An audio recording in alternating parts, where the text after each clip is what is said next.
Hello, welcome to Lemon Studios, where we talk anything and everything entertainment. I'm, of course, the Lemon himself, Zeke Lemon, and this is my review for Mickey 17. But before we get into that, let's get the house clean out of the way. Sure, I'm just leave a like. Comment below, let me know your thoughts on Mickey 17. Of course, hit that subscribe button as it helps me grow into my YouTube career. I would greatly appreciate it. Now, all that out of the way, let's get into the review, shall we? So, Mickey 17, written and directed by Bong Joon.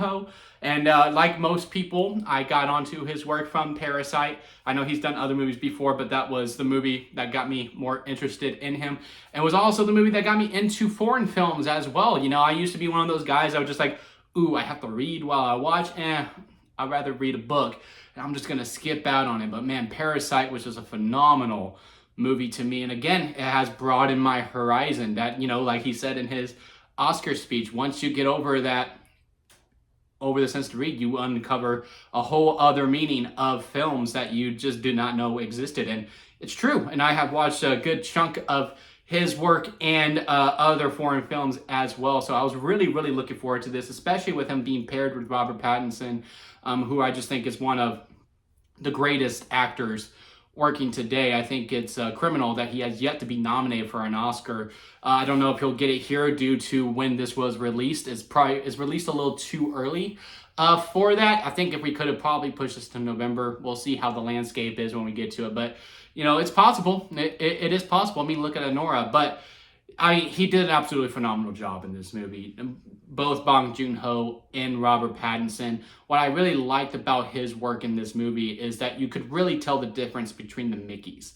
Like, not just with 17, but with Mickey 1 or Mickey Prime, Mickey 6, Mickey 8. Like, you know, there was all the same character for the most part, but they all had different attributes for it. They even bring it up later on, especially when Mickey 18 comes into play, who was probably my favorite character out of the whole entire movie, who was just, you know, the Mickey that grew up, is essentially what I call him, because even Mickey 17 still has like this childish delivery when he's delivering his lines. Like, he feels very kid, while Mickey 18 does feel grown up. The voice is a little bit deeper, is more hard-nosed, is very, you know, black and white, and like, okay, here's what I need to do in order to make sure that I survive, while Mickey 17 is a little bit more childish and a little more timid and a little bit more scared. But you see that as it goes on, as you go through the Mickeys within it. So that part of the storytelling was really good as well. The best part of this movie is the beginning before the opening credits roll, which I know that says like, wow, it's only the first 5 minutes. No, it takes a good minute before, you know, the title card shows up. But that whole beginning explains how we got here, why Mickey Barnes, played by Robert Pattinson, is on the ship going away from Earth. That whole aspect of it, the dialogue, the editing, everything is just running through very smoothly, explaining the expendable job description and how it's going through and what he's going through and all that fun jazz. And then as soon as the title card pops up, and then we get into the second half, because it's really a tale of two halves. There's the half before the title card, which again, I do think comes in pretty late. I think it comes in like an hour after the movie has started, if I'm recalling correctly. But after that, when we get to when we meet Mickey 18, and we have this duplicate or this multiple storyline that's happening, and then everything else is starting to come in, you could just feel the weight getting heavier on this movie. And what I mean by that is that this presents a lot of themes within the movie. And if you know Bong Joon-ho's work, you know that's going to happen. You know, he likes to get political. He likes to put his stamp on things. You know, Parasite wasn't necessarily political, but, you know, it was a commentary on classes and how they treat the different classes and all that. In a lot of ways, Mickey 17 is like that too. I don't think it's as ham-fisted, but, you know, they are there. And within some of the performances, who are all great in their own certain way, but Mark Ruffalo and Toni Collette really do feel like they're in a whole other movie to me. Because again, look, what Mark Ruffalo is representing is very obvious. He is supposed to be playing a caricature of Donald Trump, and it's really, really hammed up. And if you know how Mark Ruffalo feels about Mr. Trump, then in a lot of ways, it kind of feels like he's playing more parody than an actual character in the actual movie. And, you know, look, he's more welcome to allow to have his thoughts on Donald Trump. I think a lot of it is very warranted. But I would have preferred if he would have had more sincerity within it, as opposed to, it almost felt like we were making fun of this guy that Mark Ruffalo was playing, as opposed to actually being, you know, threatened by him, scared by him. And don't get me wrong, I was really annoyed by him. Like, I really wanted retribution from that character because he was very frustrating throughout, but I don't know if it necessarily was the way that it was presented to be. And when we got into those political stuff within it, that's just when we started to have the hands starting to get a little full, and the movie starts not necessarily lose its way, because I was still having a great time throughout the movie. Again, all the acting is good, even with the over-the-top performances of Toni Collette and Mark Ruffalo. It's still very much a fun time. It's just, okay, so now we have this theme. Oh, we got to bring this theme back. Okay, we got to bring this here.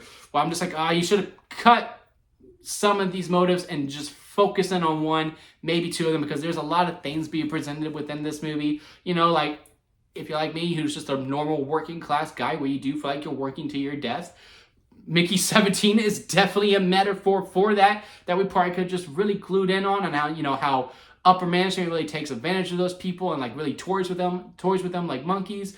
I don't really feel that way at my job, but I know some people at other places of work do feel that way. I think there were some ways that we could have contributed to that and go more ham-fisted within that. Of course, there's the political element that was being presented with Donald Trump. It is very, very obvious throughout the whole entire film.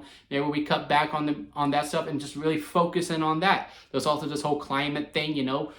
They'll go into a whole other planet and they meet some other creatures there. Who's the alien and who is not? Obviously, we are the alien. How dare we try to take over their land? There's also that element within this movie too. Again, there's just a lot of things being presented, and again, some other things that are presented in this movie as well, where again, it just really feels like the hands are really, really full and some things are falling over, where again, it's like, okay, what, now we got to talk about this, now we got to talk about that, to the point where the momentum really starts to slow down. I mean, this movie is 2 hours and 12 minutes long. Maybe it could have benefited from a 2 hour and 45. Maybe go maybe 2 hours and 30. 2 hours and 45 or 3 hours is pretty extensive. Maybe another 15 minutes to flesh out all of the stuff that I was hand holding, because again, towards the end, it is just starting to lose its way, and the momentum really starts to slow down because it is really, really quick, up tempo, upbeat. The movie is really flying by. But as it continues to present stuff, you can just start it to feel a little bit more heavier as it walks. And at the point, you're just kind of like, okay, well, we still got 35 minutes left. Okay, now we got 25 minutes left. And you really do start to feel the clock ticking. And you do want to check that watch to see how it's going. And I will say, when it gets to the ending, maybe I'm just not smart enough to understand it, but I really don't understand this one sequence that leads to the final beat of the movie. The final beat I get, because it's a metaphor from a memory that Mickey has within the beginning. The final beat of the movie, I understand completely. But there's a scene right before that I'm just like, I don't know why this is included. This probably could have been cut. Or again, using this time for this scene into other scenes to really make the movie more fleshed out throughout the whole thing. But overall, I still had a very good time with Mickey 17. It's a movie that reminds me why I love sci-fi so much, which, you know, I really do think is probably maybe my second favorite genre behind horror, is sci-fi, where, you know, you have this over the top concept where you can really talk about other issues within the world, within this fantasy, and it doesn't feel like you're preaching to the choir. You are still telling the story, but yet you still have a message to deliver that a lot of people can understand in this extravagant way that you're able to tell this story. I just really think it needed more time, or to cut some things down and give that time to the main theme that this movie wanted to be, which at the end of the day, I really don't know what it was, because again, there was so many things being presented that I just don't know what was the alpha theme, or the prime theme, I should say, like the movie says with their prime, Mickey. But yeah, overall, I think it was a really good time at the movie. So I had to rank it on a lemon scale. It goes sour lemon, expired store-bought lemonade, and then store-bought lemonade. Lemonade in the middle, freshly squeezed lemonade, and then strawberry lemonade at the very top, because that's the best kind of lemonade. I would say Mickey 17 is within the lemonade and freshly squeezed lemonade. Again, if it just slimmered down on some of the themes that I was presenting and locked in on one of them, or again had a little bit more time to flesh out all the themes, I think we had something really special here, because again, the one that I was most attached to was within the Mickeys, of like how no Mickey is the same. You can use that as allegory for, you know, as you're growing up, like, you know, the Zeke now is not the same Zeke from 5 years ago, or hell, even 3 years ago. You know, it's a very, very different Zeke.